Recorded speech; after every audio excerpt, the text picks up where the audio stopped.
നമസ്കാരം, ഞാൻ രശ്മി. ഇന്ന് നമ്മൾ ഉണ്ടാക്കാൻ പോകുന്നത് ഒരു സിമ്പിൾ റെസിപ്പിയാണ് ചുട്ടരച്ച ചമ്മന്തി. നിങ്ങൾ വിചാരിക്കുന്നുണ്ടോ ഈ ചുട്ടരച്ച ചമ്മന്തി കൊണ്ടാണോ വന്നതല്ലേ? കുറച്ച് തിരക്കായി പോയി, ഓഫീസിൽ ഓഡിറ്റിംഗ് നടക്കുന്നു, വീട്ടിൽ കുറച്ച് തിരക്ക്, അങ്ങനെ ആയതുകൊണ്ട് എനിക്ക് ചെയ്യാൻ പറ്റില്ല. പക്ഷെ ഞാൻ നിങ്ങൾ ആവശ്യപ്പെട്ട ഒരു അടിപൊളി കേക്കിന്റെ റെസിപ്പി ചെയ്തു വെച്ചിട്ടുണ്ട് കേട്ടോ. അത് എഡിറ്റിംഗ് തുടങ്ങിയിട്ടില്ല, കുറച്ച് പണിയുണ്ട് അതിന്. തിങ്കളാഴ്ച ഇടാൻ പറ്റുമെന്ന് തോന്നില്ല, അടുത്ത വെള്ളിയാഴ്ച, ദൈവം സഹായിച്ച അടുത്ത വെള്ളിയാഴ്ച ഇടാൻ പറ്റും. പിന്നെ ഈ ചമ്മന്തിയുടെ റെസിപ്പി ഞാൻ പല പ്രാവശ്യമായിട്ട് ചെയ്യണം എന്ന് വിചാരിച്ച് പിന്നെ വേണ്ടാന്ന് വെച്ച് ബാക്കോട്ട് അടിച്ചിട്ടുള്ള ഒരു റെസിപ്പി ആട്ടോ. കാരണം എന്താ വെച്ചാൽ പേടിച്ചിട്ട് തന്നെയാണ്. കാരണം ഒരുപാട് ചീത്തവിളി കേൾക്കാൻ സാധ്യതയുള്ള ഒരു റെസിപ്പിയാണ്. കാരണം ഇത് കണ്ടു കഴിഞ്ഞാൽ ചിലപ്പോൾ പറയും ഇങ്ങനെ എല്ലാ ചമ്മന്തി അരക്കുന്നത് തരിതരിപ്പായിട്ട് വേണം അരക്കാനായിട്ട്, വെള്ളം വെക്കില്ല, ഇങ്ങനെ പറഞ്ഞ് ഒരുപാട് ചീത്ത കേൾക്കാൻ സാധ്യതയുള്ള ഒരു റെസിപ്പിയാണ്. അതുകൊണ്ടാണ് ഞാൻ ഇതുവരെയ്ക്ക് ഇങ്ങനെ ഇടാതെ വെച്ചിരുന്നത്. പക്ഷെ നല്ല ടേസ്റ്റുള്ള ഒരു റെസിപ്പിയാട്ടോ. അപ്പൊ അതുകൊണ്ട് എനിക്ക് അപ്ലോഡ് ചെയ്യാതിരിക്കാനും പറ്റുന്നില്ല. അതുകൊണ്ട് ഞാൻ രണ്ടും കൽപ്പിച്ചങ്ങ് ഇടാന്ന് വിചാരിച്ചു. അതുകൊണ്ട് നിങ്ങളൊന്ന് ഉണ്ടാക്കി നോക്കി, ഇഷ്ടപ്പെട്ടില്ലെങ്കിൽ എന്നെ ചീത്ത വിളിച്ചോളൂ, ഞാൻ ഇവിടെ തന്നെ ഉണ്ട്, റെഡിയാണ് കേൾക്കാനായിട്ട്. ഇതെന്റെ അച്ഛന് ഒരുപാട് ഇഷ്ടപ്പെട്ട ചമ്മന്തിയായിരുന്നു. അമ്മയ്ക്കും അച്ഛനും അമ്മയും ഓഫീസിലും ഹോസ്പിറ്റലൊക്കെ പോകുന്ന സമയത്ത് ഞാൻ പൊതിയിൽ കൊടുത്തുവിടായിരുന്നു ഈ ചമ്മന്തി, ചുട്ടരച്ച ചമ്മന്തി. അതേ രീതി തന്നെയാണ് ഇപ്പോഴും ഞാൻ ഉണ്ടാക്കുന്നത്. എളുപ്പമാണ് ഉണ്ടാക്കാനായിട്ട്. എന്റെ വീട്ടിൽ ഇവിടെ എല്ലാവർക്കും ഇപ്പൊ ഇഷ്ടമാണ്. ഓഫീസിലാണെങ്കിൽ ചമ്മന്തി വിരോധിയായിട്ടുള്ള ദീപ പോലും ഒരു തരി പോലും ബാക്കി വെക്കാത്തൊരു ചമ്മന്തി. അപ്പൊ അത്രയും ടേസ്റ്റ് ഉള്ള ഒരു ചമ്മന്തിയാണ്. അപ്പൊ അതുകൊണ്ട് നിങ്ങൾ കണ്ടിട്ട് തന്നെ ചീത്ത വിളിക്കരുത്. ഉണ്ടാക്കി നോക്കി ഇഷ്ടപ്പെട്ടില്ലെങ്കിൽ മാത്രം വിളിച്ചോളൂ കേട്ടോ. അപ്പൊ നമുക്ക് ടപ്പേന്ന് പോയിട്ട് ഒരു ചമ്മന്തി അരച്ചിട്ട് വരാം, ചുട്ടരച്ച ചമ്മന്തി അരച്ചിട്ട് വരാം. അപ്പൊ നമുക്ക് ചുട്ടരച്ച ചമ്മന്തി ഉണ്ടാക്കാം. അതിന് വേണ്ടിയിട്ട് ഞാനൊരു 5 ഉണക്കമുളകാണ് കേട്ടോ എടുത്തിട്ടുള്ളത്. ഈ ഉണക്കമുളക് ഞെട്ടോട് കൂടി എടുത്താൽ മതി. ഇപ്പൊ ആദ്യം നമുക്ക് പിന്നെ അതങ്ങ് കളയാം. കാരണം അല്ലാന്നുണ്ടെങ്കിൽ നമ്മളിത് ചുട്ടെടുക്കുന്ന സമയത്ത് ചുമച്ച് ഒരു പരുവാവും. അപ്പം ഇത് ഞാനൊരു പപ്പടം കുത്തിയാണ്. ഈ പപ്പടം കുത്തിയിലോട്ട് നമ്മൾ ജസ്റ്റ് ഒന്ന് കുത്തിക്കയറ്റാണ്. കുറച്ചൊരു ഗ്യാപ്പ് ഇട്ടിട്ട് വെക്കാം. അപ്പം അതിന് എല്ലാം നന്നായിട്ട് ചുടാൻ, ഓരോ മുളകും ഒന്ന് നന്നായിട്ടൊന്ന് ചുട്ടെടുക്കാനായിട്ട് എളുപ്പമാണ്. സാധാരണ മുളക് അടുപ്പിൽ കനലിലാണ് ചുട്ടെടുക്കുക. പക്ഷെ അത് നമുക്ക് എല്ലാവർക്കും അവൈലബിൾ അല്ല, എനിക്കും അല്ല. അപ്പോൾ ഞാൻ ഗ്യാസ് അടുപ്പിലാണ് കേട്ടോ ചുട്ടെടുക്കുന്നത്. സാധാരണ ഗ്യാസ് അടുപ്പിന്റെ ഡയറക്റ്റ് ഫ്ലെയിമിൽ ഭക്ഷണ സാധനങ്ങളൊന്നും കുക്ക് ചെയ്യാൻ പാടില്ല എന്ന് അറിഞ്ഞതിന് ശേഷം ഞാൻ ഫ്ലെയിമിൽ ചപ്പാത്തി ഉണ്ടാക്കലും നാൻ ഉണ്ടാക്കലും ഒക്കെ മതിയാക്കിയത്. പക്ഷെ ഇത് മാത്രം എനിക്ക് ഒഴിവാക്കാൻ പറ്റിയില്ല. കാരണം അത്രയ്ക്ക് ടേസ്റ്റി ഉള്ള ഒരു ചമ്മന്തിയാണ്, നല്ല എളുപ്പമാണ്. പിന്നെ ഈ ചെറിയൊരു ക്വാണ്ടിറ്റി അല്ലേ ഉള്ളൂ, മുളക് മാത്രമേ ഞാൻ ചുടുന്നുള്ളൂ, തേങ്ങയൊന്നും ചുട്ടെടുക്കുന്നില്ല.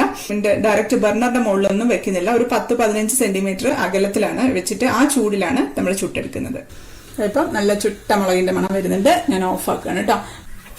ഇത് നമുക്ക് ഇത് അങ്ങ് എടുത്തു മാറ്റാം. ഇതിനകത്ത് ഇത് ഞെട്ടങ്ങ് അടത്തി മാറ്റാം.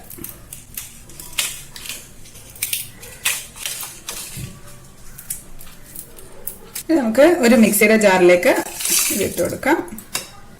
ഇനി വേണ്ടത് പുളിയാണ്. ഒരു ചെറിയ കഷ്ണം പുളി മതി കേട്ടോ.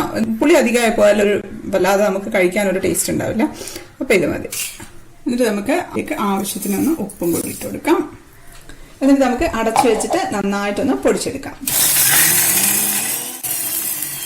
ഇപ്പം നന്നായിട്ട് പൊടിഞ്ഞിട്ടുണ്ട്. ഇനി ഇതിലേക്ക് നമുക്കൊരു 1/4 കപ്പ് തേങ്ങയാണ്. 200 ml കപ്പിൽ 1/4 കപ്പ് തേങ്ങയാണ്. പിന്നെ ഒരു 2 ചുവന്നുള്ളി, ചെറിയ ചുവന്നുള്ളിയാണ്, അത് ഇട്ടിട്ടുണ്ട്. ഇതിൽ നമ്മൾ വേറെ ഒന്നും ചേർക്കുന്നില്ല കേട്ടോ. ഇഞ്ചിയോ കറിവേപ്പിലയോ ഒന്നും ചേർക്കുന്നില്ല. ഇത് മാത്രം മതി. മിനിമൽ ഈസ് ഗുഡ് എന്ന് പറയില്ല, ആ ഒരു ചമ്മന്തിയാണ്. ഇത് നമുക്ക് അടച്ചു വെച്ചിട്ട് ഒന്ന് അടിച്ചു കൊടുക്കാം. ഒന്ന് അടിച്ചിട്ടുണ്ട്. അപ്പൊ അതെല്ലാം സൈഡിലൊക്കെ പോയിരിക്കുന്നുണ്ട്. ഇത് നമുക്കൊന്ന് തട്ടിയിട്ട് കൊടുക്കാം. ഇത് ശരിക്കും പറഞ്ഞാൽ എനിക്കിങ്ങനെ കുറച്ചൊന്ന് അരയുന്നതാണ് കേട്ടോ ഇഷ്ടം, അല്ലാതെ പൊടി പോലെ കിടക്കുന്നതല്ല. ഇതിന് ഉപ്പൊക്കെ ഉണ്ടോ എന്ന് നോക്കാം കേട്ടോ. ഉപ്പ് കുറച്ചുകൂടി ആവാം. അപ്പൊ നമുക്ക് ശകലം കൂടെ ഉപ്പൊന്ന് അധികമായി പോയല്ലോ കേട്ടോ. ഉപ്പ് അധികമായി പോയാൽ പിന്നെ കഴിക്കാൻ പറ്റില്ല.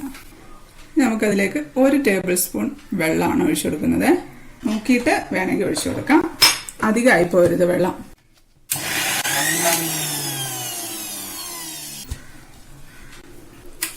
അതൊന്നുകൂടെ തട്ടിയിട്ട് കൊടുക്കാം. പോരാട്ടോ, വെള്ളം കുറച്ചുകൂടെ വേണം. ഞാൻ 1 ടേബിൾ സ്പൂണും കൂടെ ഒഴിച്ചു കൊടുക്കുകയാണേ.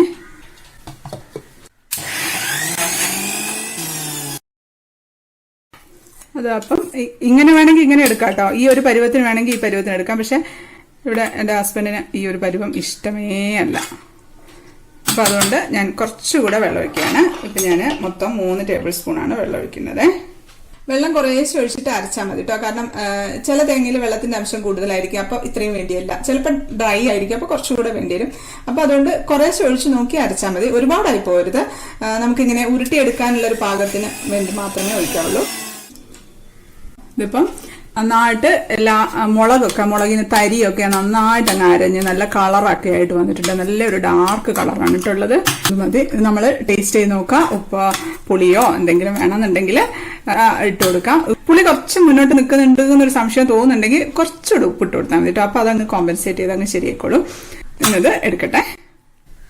ഇതായിപ്പം മിക്സിയുടെ ജാറിന്ന് എടുത്ത് നമുക്കൊന്ന് ഉരുട്ടിയെടുക്കാം. അതുകൊണ്ട് ഇതിലിപ്പം മുളകൊക്കെ നന്നായിട്ട് അരഞ്ഞിട്ടുണ്ട്. മുളകിന്റെ തരികളൊന്നുമില്ല. മുളക് അങ്ങ് അരയുമ്പോഴേ അതിന് ആ കളർ വരുള്ളൂ ചമ്മന്തിക്ക്. ഇപ്പം നമ്മളിത് ഉരുട്ടി വെക്കേണ്ട ആവശ്യമൊന്നുമില്ല കേട്ടോ. പക്ഷെ പണ്ടൊക്കെ എന്ന് പറഞ്ഞാൽ കല്ലിൽ അരയ്ക്കുമ്പോൾ ഉരുട്ടിയാണ് എടുക്കുന്നത്. കല്ലിൽ അരയ്ക്കുമ്പോൾ വെള്ളം ചേർക്കേണ്ട ആവശ്യം വരില്ല കേട്ടോ. കാരണം അതിൽ തന്നെ നന്നായിട്ട് അങ്ങ് അരയല്ലേ. ഇത് പക്ഷെ നമ്മളിപ്പോൾ മിക്സിയിലാകുമ്പോൾ ആയതുകൊണ്ടാണ് കുറച്ച് ചേർത്തിട്ടുള്ളത്. ഇപ്പം നമ്മുടെ ഊണ് റെഡി ആയിട്ടുണ്ട്. ചോറും ചുട്ടരച്ച ചമ്മന്തി, നന്നായിട്ട് മുളകൊക്കെ ഇട്ട് വെച്ച നല്ല ചൂട് ഓംലെറ്റും, കോവയ്ക്ക മെഴുക്കുവരട്ടിയാണ് കേട്ടോ. കോവയ്ക്ക മെഴുക്കുവരട്ടി കേട്ടോ നല്ലൊരു പച്ച കളറിൽ വേണം കേട്ടോ ഇരിക്കാനായിട്ട്. ഒരുപാട് അങ്ങ് വേവിച്ച് കളയരുത്. കോവയ്ക്ക മെഴുക്കുവരട്ടി വെക്കുമ്പോൾ ആ ഒരു ഗ്രീനിഷ് കളർ മാറരുത്. നമുക്ക് കഴിക്കാം. ഒരു കുറച്ച് ചമ്മന്തി ഞാൻ എടുക്കുകയാണ്. കഴിക്കട്ടെ. വേറെ ഒന്നും വേണ്ട. ശരിക്കും പറഞ്ഞാൽ കറിയൊക്കെ കൂട്ടി കഴിക്കുന്നതിലൊക്കെ എന്ത് ടേസ്റ്റ് എങ്ങനെ കഴിക്കാൻ. ഇങ്ങനെ ഉരുട്ടി കഴിക്കാം.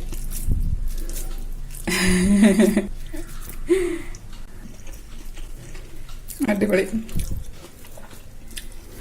ഓംലെറ്റ് കഴിക്കട്ടെ. നല്ല ചൂടോടുകൂടി ഓംലെറ്റ് കഴിക്കാൻ എന്ത് ടേസ്റ്റ് അല്ലേ. അപ്പൊ ഇനി ഞാൻ കഴിക്കട്ടെ. എല്ലാവരും ഉണ്ടാക്കി നോക്കുമല്ലോ. നല്ല അടിപൊളി ചമ്മന്തിയാണ്. ഇനി ഒരു പ്രാവശ്യം ഇതുപോലെ ഒന്ന് ഉണ്ടാക്കി നോക്കൂ കേട്ടോ. ഒരു ബുദ്ധിമുട്ടുമില്ല ഉണ്ടാക്കാനായിട്ട്. പെട്ടെന്ന് കഴിയാൻ ചെയ്യും. നല്ല ടേസ്റ്റിയാണ്. വാഴയിലയിൽ പൊതിഞ്ഞ് കൊണ്ടുപോയിട്ട് പൊതിച്ചോറായിട്ട് കഴിക്കണം കേട്ടോ. അതെന്താ ടേസ്റ്റ് എന്നറിയാം. വയറ് നിറയും, മനസ്സും നിറയും. അപ്പൊ എല്ലാവരും ഉണ്ടാക്കി നോക്കുമല്ലോ. അപ്പൊ വീഡിയോ ഇഷ്ടപ്പെട്ടാൽ ലൈക്ക് ചെയ്യാനും കമന്റ് ചെയ്യാനും ഷെയർ ചെയ്യാനും ഒന്നും മറക്കല്ലേ. അപ്പൊ നമുക്ക് അടുത്തൊരു അടിപൊളി റെസിപ്പി ആയിട്ട് കാണാം. അതുവരേക്കും stay happy, stay positive. By.